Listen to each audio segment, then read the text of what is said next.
Olá pessoal, na aula 9 falaremos rapidamente sobre 4 topologias. Conversor push-pull, eu vou dividir em 4 partes. A parte 1 é o conversor push-pull, a parte 2 será o conversor Chuk, a parte 3 o conversor SEPIC e a parte 4 o conversor Zeta. Cada um será um vídeo. Então sobre o conversor CCCC push-pull PWM, eu vou comentar agora. Temos aqui a topologia desse conversor.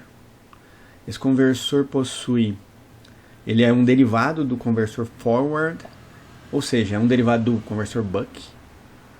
Tá? Ele tem um transformador, como a gente consegue ver aqui. Esse transformador pode ter secundário dividido ou pode ter apenas um secundário com 4 diodos, uma ponte retificadora de 4 diodos. Tá? Filtro de saída, como o buck e o forward possuem, half-bridge, full-bridge. E ele possui também um primário separado, um split. E aqui tem 2 interruptores. Tá, uma configuração em que você coloca no meio aqui do primário transformador que você leva à fonte. Os interruptores são ligados em cada um dos terminais agora. E você conecta o dreno deles, né, o coletor, se for de transistores, e o source dos 2 MOSFETs conectados ao terra da fonte. De onde vem o nome push-pull? Push, empurrar, né, em inglês. Empurrar. Puxar. Seria o seguinte, esse transistor Q1 aqui, ó, ele estaria empurrando corrente desse enrolamento, enquanto que esse daqui estaria puxando a corrente por esse enrolamento. Digamos que os americanos não são muito criativos para dar nome, né? Eles têm uns nomes bem curiosos, mas essa é a ideia do push-pull, tá? Do nome do push-pull, pelo menos. Tanto que em algumas referências o pessoal chama, esse aqui é o conversor, o interruptor push e esse aqui é o pull. É raro, mas algumas pessoas até chegam a denominar assim. O acionamento dos interruptores é de forma complementar, tá? O Q1 sendo acionado, o Q2 sendo acionado. Aqui é a razão cíclica, né? Que pode variar de 0 até, teoricamente, 50%. A razão cíclica.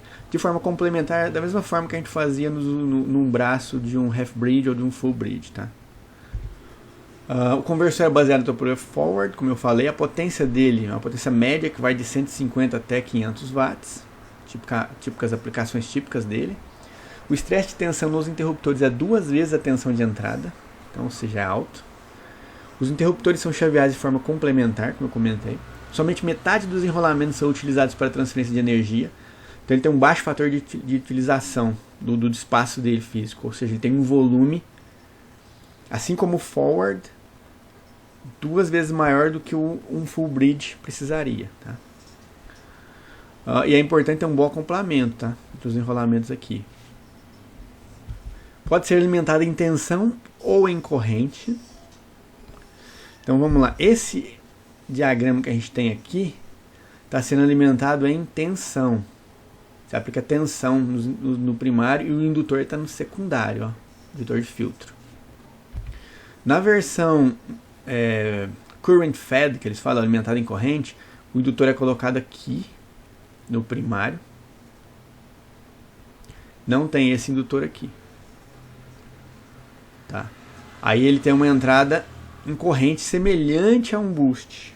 Tá, mas continua sendo o mesmo conversor push-pull. Se você estiver utilizando o modo em tensão, que é esse que está aqui agora, o modo em tensão, né,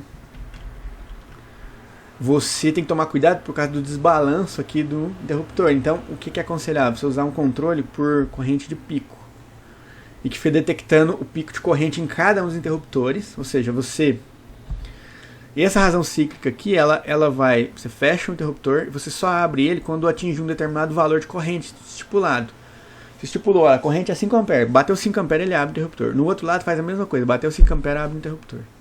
Então ele fica controlando a razão cíclica, observando os picos de corrente para manter o balanço de corrente o balanço de tensão aqui nos dois primários do transformador, para equilibrar isso, não ter nível médio sendo inserido no transformador, tá? Se você estiver usando o modo incorrente, que é esse que tem o indutor aqui, que é bem mais tranquilo, esse problema não vai acontecer, tá? Ó, assim como no half e no full bridge, a frequência de saída é 2 vezes a frequência de chaveamento, isso é bom para o filtro vai ser menor. E o ganho estático do push-pull ideal, né, sem rendimento aqui, é 2D sobre N, que também é o mesmo do full bridge, tá? 2 vezes D sobre N. Se tiver rendimento, aí tem que multiplicar o rendimento aqui, ó. 2D rendimento sobre N. Vamos analisar as etapas de operação agora do conversor. Nós temos 4 etapas de operação. Uma um interruptor Q1 fechado, conduzindo aqui. Depois, quando ele estiver aberto, os dois abertos, que seria a etapa de roda livre. E depois você tem o Q2 fechado conduzindo e depois roda livre de novo. Mas eu vou apresentar só para o Q1 e para a roda livre, porque o Q2 e roda livre são complementares, tá? Então o Q1 conduzindo, você tem a corrente circulando aqui. Você está carregando a distância de magnetização desse cara aqui, desse transformador, e está transferindo energia para o secundário aqui. Até que é um erro aqui, ó. É o inverso disso aqui. É VI sobre N. Aí a tensão do secundário aqui no enrolamento, né, no enrolamento antes do diodo, fiz errado aqui, antes do diodo, é VI sobre N. Tensão aplicada aqui é VI nesse enrolamento. E aqui vai ser dividido pela relação de transformação N, que é, nesse caso, N do primário 1 por N do secundário 2. Aqui. Agora observa que essa tensão está sendo aplicada que vem, ela vai aparecer aqui também, ó. E vai aparecer como uma tensão reversa nesse cara aqui, ó. Quer dizer, a tensão reversa nesse cara é a soma da tensão da fonte mais a desse enrolamento, ou seja, 2 vezes. Olha o caminho aqui, ó, 0, VI, depois mais VI em paralelo com o seu interruptor. Ou seja, a tensão reversa no interruptor é 2 vezes a tensão de entrada, porque a tensão que está na fonte mais a do enrolamento secundário, que teve a tensão refletida para acoplamento quando você aplicou a tensão no primário. No primário 1, tá? Apareceu no primário 2, desculpa, primário 1, primário 2. Apareceu essa tensão VI também refletida lá. Dos dois secundários vão aparecer a tensão VI sobre N. VI sobre N aqui nas duas. O que força que esse diodo que está bloqueado, esse está conduzindo, ó, nesse instante. Esse aqui está bloqueado. Ele vai ser, sobre ele você vai ter a tensão, ó, você vai ter a tensão sobre ele, VI sobre N, VI sobre N. Isso aqui tudo está em paralelo com ele, ó. Daqui, aqui é um curto, é conduzindo, vem para cá. Então a tensão sobre esse diodo, tensão reversa sobre esse diodo vai ser 2 vezes VI, ou VI sobre N. Que é os mesmos valores que a gente encontrava por half bridge, por full bridge, tá?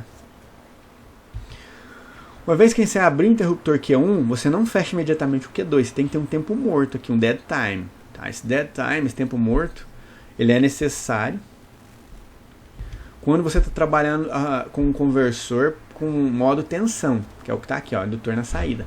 Se estivesse trabalhando com modo corrente, um indutor na entrada, você poderia ter overlap aqui, você pode chavear os dois ao mesmo tempo, senão é um problema. Inclusive isso é uma vantagem, mais uma vantagem do modo incorrente. Então, mas no modo tensão não pode ter esse overlap. O que acontece agora? Estão abertos os dois, essa energia que está armazenada na indutância de magnetização do seu transformador vai ser descarregada aqui por esses dois diodos, aqui que viram um curto-circuito. Curto-circuito. Energia vem para cá e a energia vem para cá. Roda livre. Exatamente como acontecia no half e no full bridge.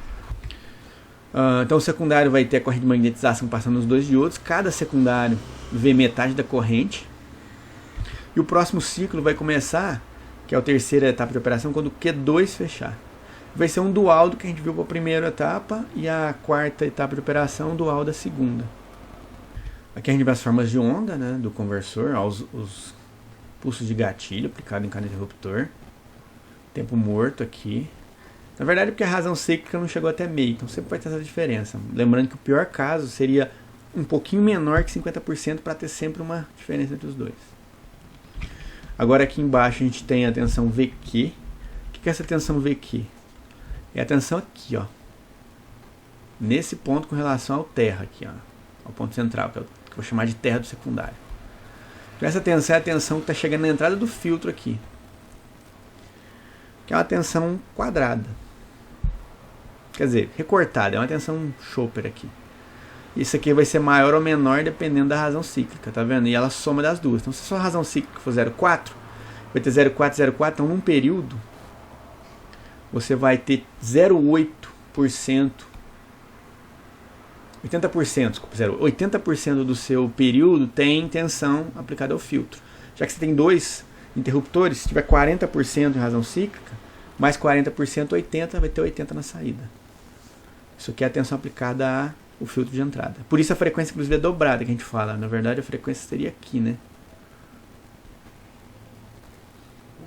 Aqui é o período que o filtro enxerga, ele começa a repetir. Então a frequência dá 2 vezes a frequência de chaveamento. Tá? E aqui embaixo a tensão no interruptor. Seja um ou dois, não importa. Ó, aqui o interruptor conduzindo, tensão 0. Aqui o interruptor, quando ele... O outro interruptor está fechado, o interruptor Q1 nesse caso está fechado, a tensão no interruptor Q2 vai a 2 vezes VIN, e quando está em roda livre, a tensão nos dois interruptores é igual a VIN, durante a roda livre.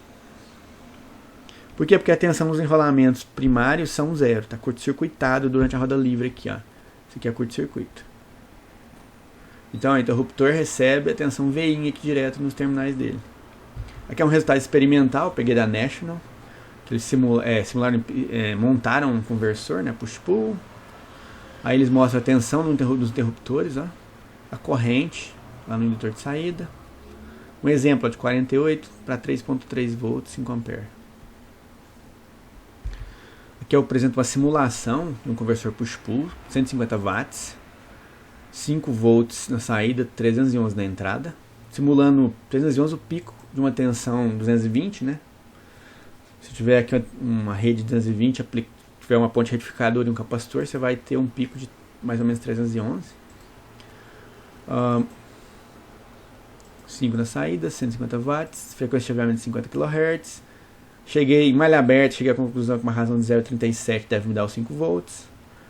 Período de chaveamento, número de espíritos 44 que eu adotei. Indutância 5 micro. Capacitor de saída 50 microfarad. 5 microhenries, 50 microfarad. E aqui a carga para me dar os 150 watts na saída com 5 volts. Tá? Não projetei isso no MATLAB, fiz a simulação ideal porque eu queria fazer algo bem rápido, só para mostrar o conversor. Então tá aqui a simulação, ó, a tensão de saída vezes 0, 5 volts. Ó, colocando o valor médio dela, 4.986, praticamente 5. 29.9 ampere, basicamente 30 ampere. Então seria 30 vezes 5, 150 watts. Ajustei a indutância para o ripple de corrente aqui, dá 10%, ou seja, se é 30 ampere tem que dar em torno de 3 ampere, lá 2.9, mais ou menos, quase 3 ampere. Tentei ajustar o capacitor para dar em torno de 1%, ou seja, 50 mV de ripple aqui. Está dando 70. Podia aumentar mais o capacitor, mas eu deixei assim mesmo. Teve alguns que ficou mais ou menos 1,5%. É só ter aumentado o capacitor um pouquinho mais. Aqui eu usei um capacitor de 50 micro. Não quis aumentar mais. Tá bom demais. Opa. Aqui. O que mais que eu posso mostrar? Tensões. A VSO é aquele VQ, que eu chamei de VQ lá, que é a tensão da entrada do filtro. Aqui na entrada do filtro, que o filtro enxerga. Por isso que a frequência dele é 2 vezes maior. porque de chaveamento eu usei 50 kHz. Aqui provavelmente vai dar... Fiz isso aqui mais lá, 9,98 vezes 10 a menos a frequência. 1 vezes 10 a quinta ou